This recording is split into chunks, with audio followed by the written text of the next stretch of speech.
আসসালামু আলাইকুম। আসলে আমার সাইডে যে একটা ছবি দেখতে পারতেছেন, এই মানুষটা হয়তো ভারতের হবে, ভারতের লোক হবে। রিসেন্ট দেখলাম সে ওয়াজ, যখন আমি যতটা ওয়াজ দেখছি, হয়তো আমাদের বাংলাদেশের মানুষ নিয়ে, বাংলাদেশের মানুষের নিয়ে বা আলেমদেরকে নিয়ে বা আমাদের বাংলাদেশ নিয়ে। কেন ভাই, তোমার কে রাখছে তোমার আমরা বাংলাদেশ নিয়ে কথা কওয়ার লাগি? তোমার তো কেউ কইছে না যে আমরা বাংলাদেশ নিয়ে মাতায়, তোমার কেউ রাখছে? যথেষ্ট পরিমাণ আমরা বাংলাদেশে আলেম আছে, আলেম উলামা আছে। যত দরকার হয় আমরা বাংলাদেশে আলেম উলামা মাতবো। তুমি কি তাহলে বাইরের দেশ থেকে আমরা বাংলাদেশের কথা মাথায় ও বাস খাইছো না কোনো সময়? বাস যদি যায় তাইলে বুঝতে পারো ভাই, বাংলা বাস আমরা যেটা দেই এটা যদি বুঝতে পারতাম তাইলে জীবন মাতলা না নে।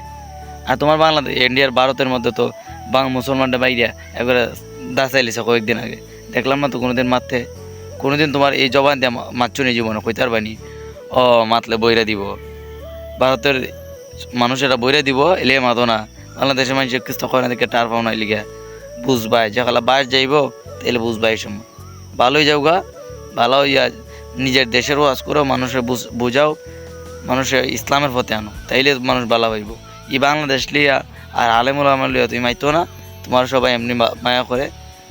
কতক্ষণ যদি দেখো। আসসালামু আলাইকুম।